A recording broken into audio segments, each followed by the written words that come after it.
2022, a 10,000-mile, 60-day tour spanning 26 states, 14 off-road destinations from May 29th to July 28th, 2022.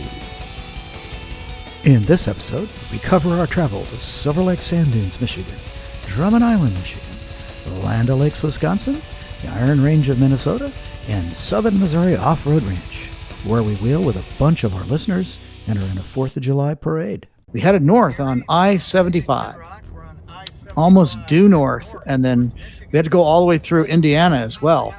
And as we approached Michigan, we had a rendezvous in mind. Gary, why did we have a rendezvous? Well, we had to pick up the ladies. Molly did an awesome job bringing Betsy, Emery, Carissa to us. I guess we met in South Bend, right? And then we got them in the truck and headed on up to the dunes from there.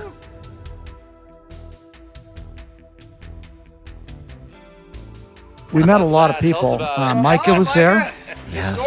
Jason was Micah there. has sent a ton of emails in over the years. So great. I think one of his first ones was, introducing him and his then fiance, like before they even got married.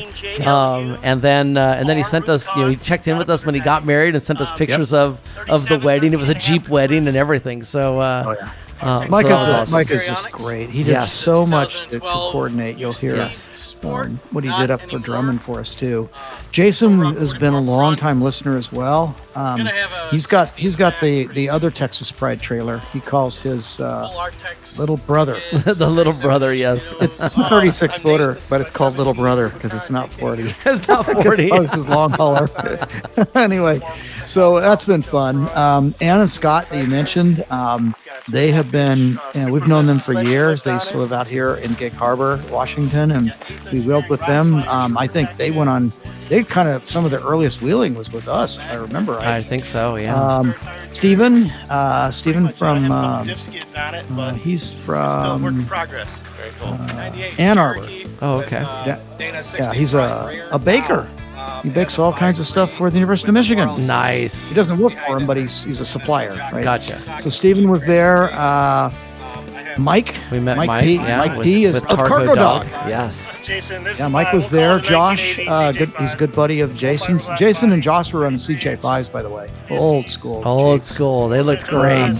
John was there. Bryce. Bryce is a member of the Nations. Is it Chippewa, I think? I'm trying to remember the name of the I can't remember now, but you're right. Yeah, he was telling us about that. Very cool. And cool history. And Jacob, right? So we had a large crew of folk with us. Wow.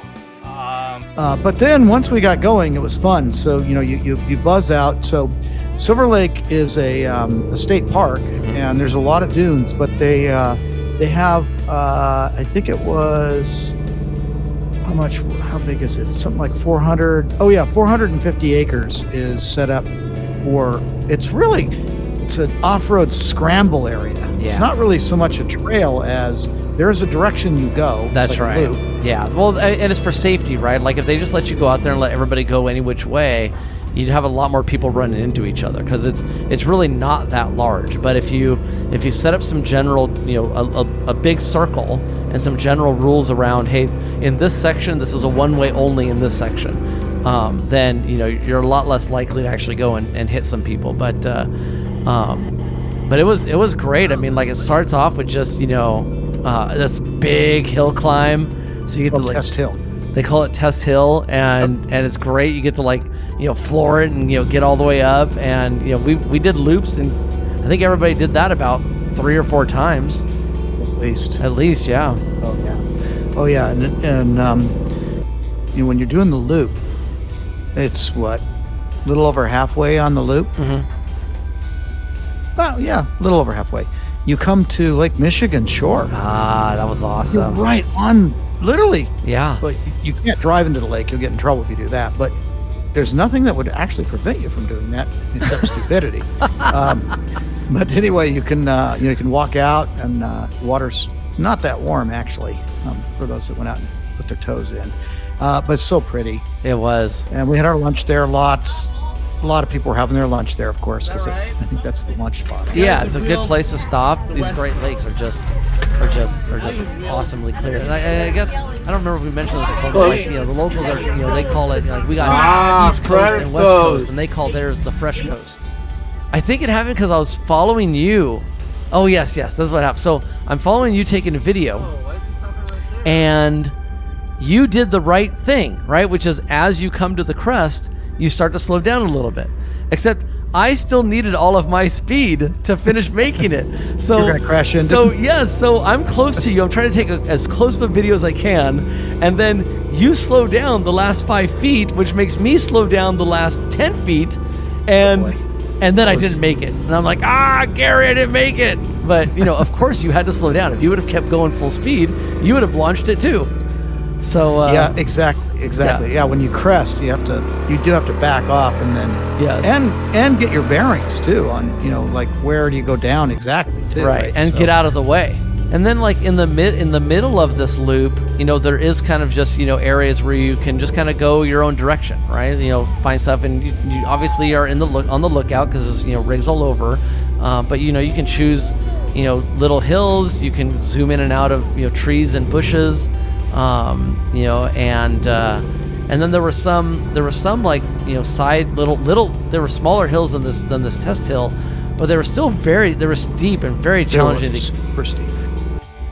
They have these like craters. I think there's like 3 or maybe even 4 of them, and they're all like really close to each other. So it was so fun because you can get inside of a crater and just buzz yourself around. I guess like at times they get full of water, so you gotta like be careful not to like dip into the center. But like you get in it and you give it some gas, and you'll easily get yourself banking on the edges, on the upper ends of these craters, and you're pretty much turning about as tight as you can. Like that's the size of these things. They're about the turning diameter of a Jeep, right? So you get in there, you're buzzing around, and then what's cool is, and what makes it fun is, you can jump out of one and then go jump into the next one and go from like, and of course you can do it. You can go any direction you want, but I found it the most fun to basically go like clockwise in one, jump over to the other one and go counterclockwise, jump over to the other one and go clockwise, like reverse your turning. But you didn't have to do that. You could keep going in the same direction, because you could obviously like leave one at a tangent and then get into the other one as a tangent and then keep going in the same direction. Then the next day we had to relocate, Gary, back to Drummond Island. Yes. On our way up there, Gary, I told you guys about the mighty Mack Bridge. Oh, yes, right? The bridge. I almost skipped right over that. What'd you think of that? I mean, it's mighty. It's a big bridge. I mean, you're on it, and then you're still on it, and then you take a nap and wake up and you're still on it. Like I think it's like 7 miles across. It's unbelievable. And then we even had, I guess the winds were a little bit higher than normal. It was pretty breezy, yeah. Yeah, so they did escorting across the bridge. So we were required to be in the right lane with an escort, and we basically just went the speed of all the traffic. As we got on the ferry, which, by the way, the ferry was quite the experience, right? I mean, it is a small ferry. I mean, it's small. On the way there, we were quite lucky. The alignment of cars as we got in allowed for quite a few other vehicles to be on with us, even though we're 65 feet long, right? Like we were able to kind of get into a middle spot where other cars were able to get around us. You arranged for a cabin, I guess you'd call it. Micah did. Oh, Micah arranged it for us. Oh, that was awesome. Because he knows the people. Yes. Right, because trying to get cabins and stuff on Drummond Island in the summer, especially around the 4th of July time. Yes. No, not happening. I'm here with... I'm Don. No, Don, you got a 76 Wagoneer here. Yeah. And this has been in your family how long? Well, it's 1976, and it was bought new down in Florida. This is about as clean as I've ever seen. Really? Well, yeah, I mean, no rust. Yeah. Unbelievable. Yeah. Oh, all right, here's where we're at. We're gonna come up here behind the bowling alley. We're gonna do all this here. This is the good section. Then we're gonna come around and head up to Marblehead. Gonna we got time to do Shale Beach. If not, we'll do a special trip out. Almost everybody. I think the only thing that happened was Jacob couldn't make it to Drummond, and Josh came. So Yes. that was, we had one wheeler difference between Silver Lake and Drummond, and those are not near each other, by the way. No, wow, these listeners, I mean, they met us at one location and then came another, what is it, 200 like miles? a 2-hour drive, 3-hour drive? More than that. I think it's 250 miles. Oh, It was wow. about I think it was a 5-hour drive. Wow, yeah. So then they came, it was they a came up ways. and camped with us Yeah. up there too. It was awesome. Micah and the Peckinpahs were like, okay, we know the island, and we're going to head for Moo Nemesis. Moo's Nemesis. That's where we're heading for. Yeah.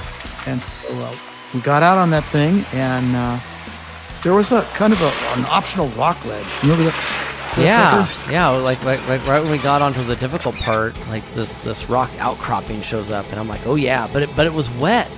It wasn't like nice and dry, and so I looked at it, I'm like, well, this could be quite interesting, you know. So, but you know, I found my line, and you know, we made it pretty easily up, and we got pretty quickly up. So it wasn't. you made it pretty easy, I think. Yeah. Anne had to work it a little bit. She finally had to resort to full throttle. Yeah.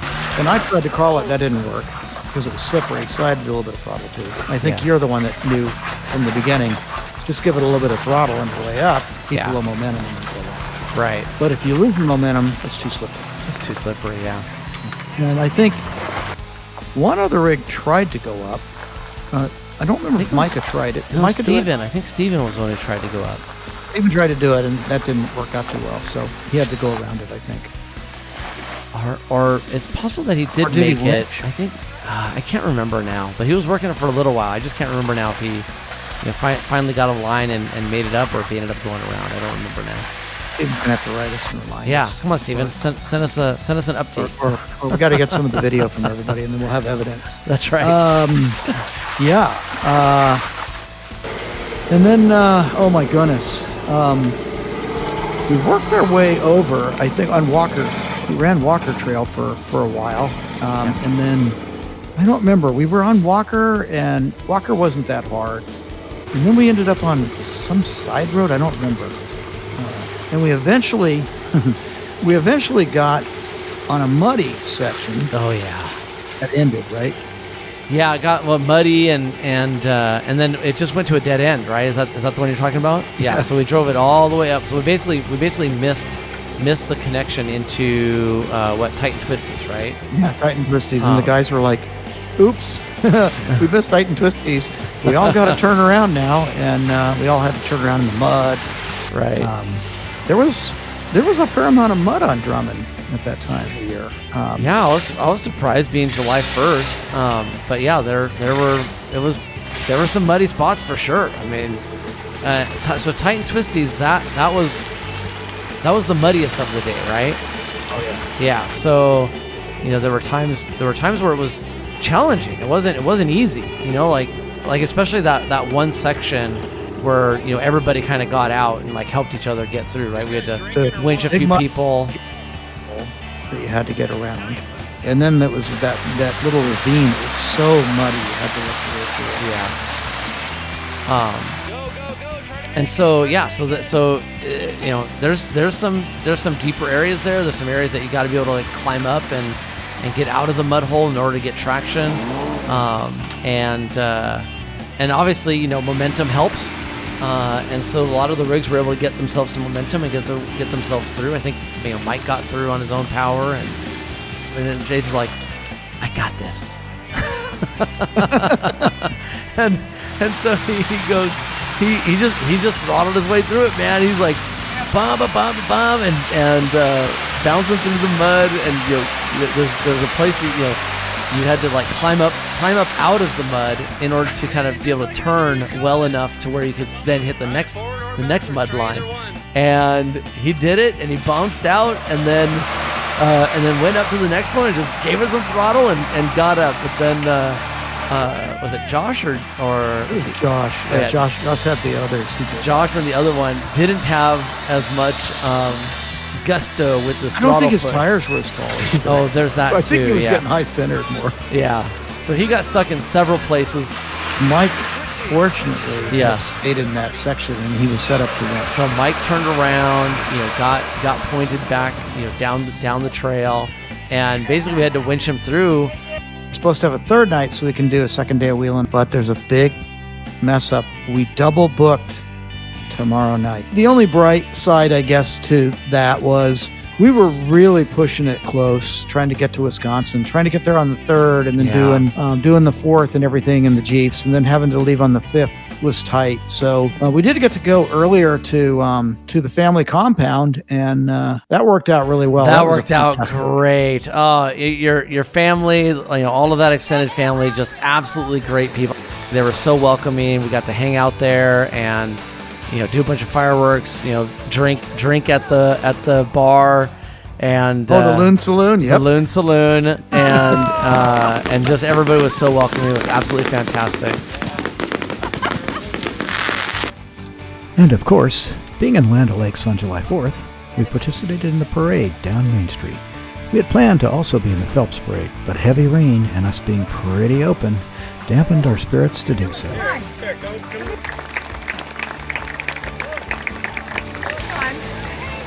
So you can catch the candy. All right, here, get it. Happy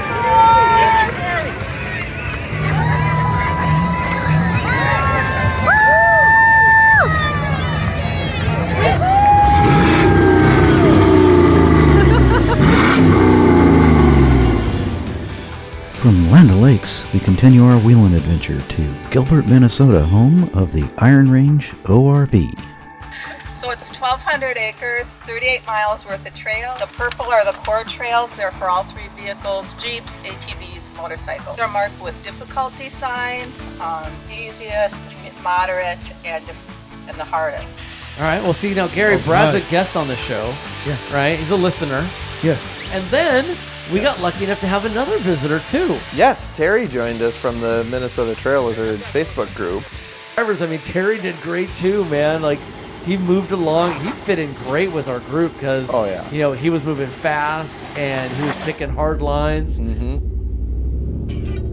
Of course, as you pull in, you get maps and a friendly conversation with somebody that is excited to see you at their park, that welcomes you and helps you find the things that you want, that you're looking for. We asked them where's the hard stuff. They said money talks. We made a beeline right to it. In typical Gary fashion. I mean, maybe we had one warm-up trail first, but There's like a smoke outline of a Jeep, and you're like, oh, Gary's already gone. Yes. Did we even do a warm-up?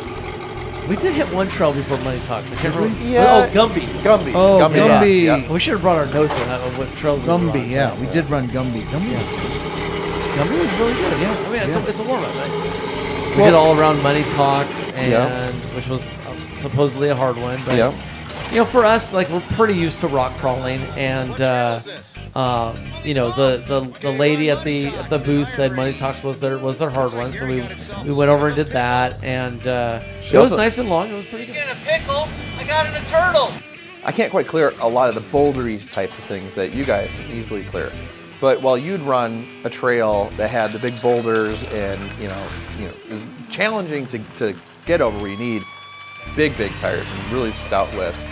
Right next to it is another trail that was just the right amount that I didn't get stuck, but I'm doing all kinds of fun things and it's creaking underneath. That was really neat too. A lot of the black trails were paralleled by a blue trail or even a gray trail. So That's right. if you're in a group with mixed skill or mixed capable rigs, you can still go wheel together.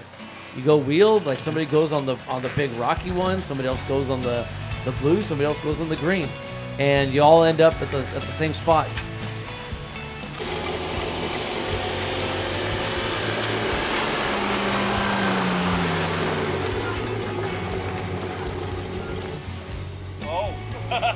No, but from the top, I'm looking at it, I'm going like, oh, I've done steeper things.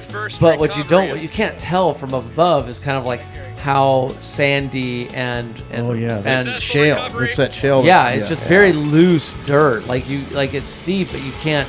And it's like, oh, now that I'm looking up this thing, this is like a really big hill climb. It's a big hill climb. It's a big hill climb. And there were two lines out.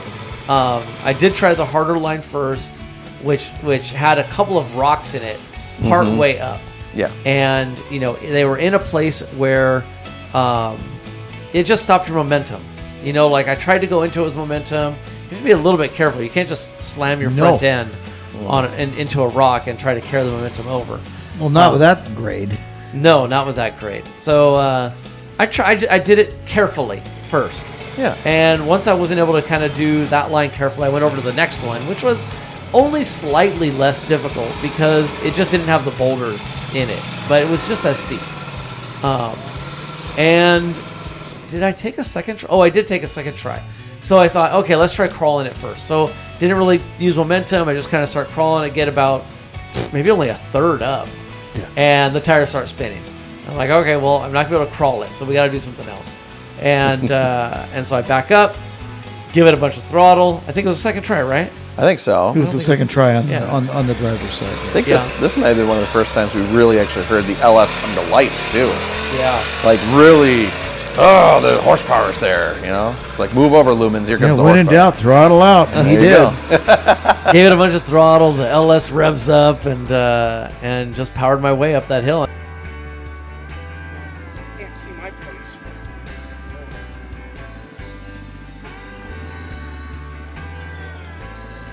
Tension divide runs back here. It runs back here. And everything on the Laurentian divide, everything runs to over here. The rest runs to the Mississippi. But then I had mentioned that while you guys were finishing up Money Talks, I was scouting out some other areas, and I think after that we found Stonehenge. Oh, yeah. Oh, yeah. Stonehenge was fun. Yeah, so a giant pile of large rocks that didn't have a iron few in like them. monolith type rocks in there that you really shouldn't be climbing. Yeah, and if you guys are familiar with the meme or the GIF where it's the either the guy or the woman, and there's a bunch of trigonometry and other equations going past them, that's how that's what I pictured with Gary as he's looking at this pile of rocks, like, how can I get one tire way up here and another one way down here, and what line do I have to take? Yeah, there was a really odd combination of rocks, but like I thought I saw a way that I could get one rock on one of those monolith type one tire on one of the monolith type rocks. The other one I knew would be dangling on the ground because it was a long way down. But I thought what would be going on with the rear would be opposite articulation, which would keep the Jeep balanced and keep it from flopping over. Yeah. I think I had a pretty good idea, but it was very difficult to execute on. I tried numerous ways. This is probably this could quite possibly be the very first time this happened to me, where I picked an obstacle and I got deep into that obstacle of trying to like work my angle back and forth, working the Jeep to try to get, everything into the right spot. And upon failing, such an easy way of backing out of it, right? Like that has never happened. Like normally you get yourself into deep stuff and, you're struggling on it, and you're in so deep that it's very difficult to back out of it. Yes. And then you have just as much time to get yourself out as it took you to get in. And this was just nicely placed rocks that, even though I couldn't get up to where I wanted to, and I got really close. But I had just backed out, and then we were able to keep playing. And as we were watching you, helping you spot some things, this is hard to see. Here comes Gary T. Yeah. It's just like, it's Sunday afternoon. Boop, boop, boop, boop, boop, up over the rocks, right past, and we're like, he's like, oh, this is easy, and he's all articulating and going around. This, Gary H's sweat's coming down, and Gary's just like, yeah, this is great. And I was like, oh boy. I had a lot of time. I spotted that line. Yeah, you nailed it pretty well. It looked fun. That looks very doable. I'm gonna go over there. Yeah, and it was cool, and it was kind of cool to see that, and that's one of a few places where. You're talking about how it's all these convoluted, connected routes and different trails that link up. But then they had these little playgrounds spread all over the place. And I think this was probably, aside from watching you do the gorge climb, this was probably the first playground area that we came to and hung out with. And it's fun for the people who don't have the rigs that are capable of doing the big stuff, we can watch the very, very capable rigs flex and do what they do well, and still have fun and hang out while people are doing the hard wheeling and help spot and do those sort of And things. it wasn't a massive area either, so I mean, like you could stand there and like see everything that was going on. And just down the road from that was that Crater Hill or Crater Rock Crawl or something like that. Oh, the tabletop rock crawl or the... No, the crater where we went around the crater and up over and through the crater. And the crater was one of those that also had like a whole bunch of hill climb lines around this whole crater mountain. Crater crawl, that's right. Yep. Crater crawl. Yeah, and that was a lot of fun. That really was, because that was our first time where we had a playground area where all of us could participate in. Right? Like the hill climbs were not so crazy. You know, it was fun to kind of go up, and then I was just having a ball, just going up, coming down, going up, going down, like all different lines every single time. And then going into the crater was like a legit crater, like a bowl. There was a bowl in there. Like I'm like doing donuts inside the bowl of the crater. Well, and it was two things came to mind. One was the Shriners float at the parade where they got the little cars and all kind of zipping around each other. Yes. That was us, right? Zipping around. Exactly. That's a really good analogy. Yes. And it was really like you'd pop up and there's Gary. Oh, there's Terry. You know, oh, Brad's coming up over here, and there was something for everybody. Yeah. All the different difficulties all in the same area, and that play area was a lot of fun. What did you guys think of Roller Coaster? That was another one that we did that was near Big and Bigger. We did On the Edge and then Roller Coaster. Had that kind of switchbacky hill climb up there. And again, in the trees, kind of narrow. No, it was neat. I mean, like I liked those switchbacks because they were tight switchbacks. And normally you'd not be able to make that turn in a JKU. Right. But it was well groomed in a way where you could just keep on the throttle, making that turn, and the hill would force your rear end to come around. So I made all those switchbacks with no 3-point turns, right? Like just the vehicle just pivoted in the trail to keep going. But I uphill. think the Gladiator was a little more challenging. Yeah, I saw a couple of the turns you were. Yeah, it's a little. Yeah, it had to do just maybe a slight back up, but then I had heard you'd given, I think, one of us advice that said you just power it, and I'm like, well, okay. Yeah. So I set the tire and I used leverage against the front tire and I just hammered it in the back end. Sure enough, swung around and up you go the next way. It's those little, and I think that was one of the things that was fun for me is, middling from a skill perspective is to be able to watch skilled drivers and like see, okay, I see how they did that. Okay, well, when I maybe have a little taller tires and I can do that same Wait a second. Why didn't you introduce us to these skilled drivers? I would have liked to learn something. Yeah, we would like to learn. How come you just keep all the secrets to yourself? Jeez, Listen, Brad. you got to have a few cards in the deck. But on the second day, we had some, I think, interesting stuff. Really fun. Yeah. Again, this park blew away both of our expectations, Gary. Oh, totally. That one was a lot of spread out boulders. It wasn't like a easy trail to a big obstacle and then easy trail. It was just big, a big boulder here, a big boulder there. You had to navigate them. It could tip you into a tree. It could tip you into being off camber a whole lot. I remember one area came down where you had to kind of make a sharp left in order to kind of go downhill to where the next section of trail was. And I chose, there was a rock in the middle of this area as you had to turn, sorry, did I say left? I meant right. Turn right. Yeah. And I went to the far turn, so around the rock, and that turned, very tippy in there. Like I didn't know what was there. I was just feeling my way through, but partway through I was like, whoa, there's my rear end feeling very light. And I gave it some throttle to get out, but I think, Gary, this might have been I don't know if it was this one or another one, but there was a point where I was spotting you, and it got really tippy, and I think I did the right thing, and I said, let's go get someone that knows your rig. And something like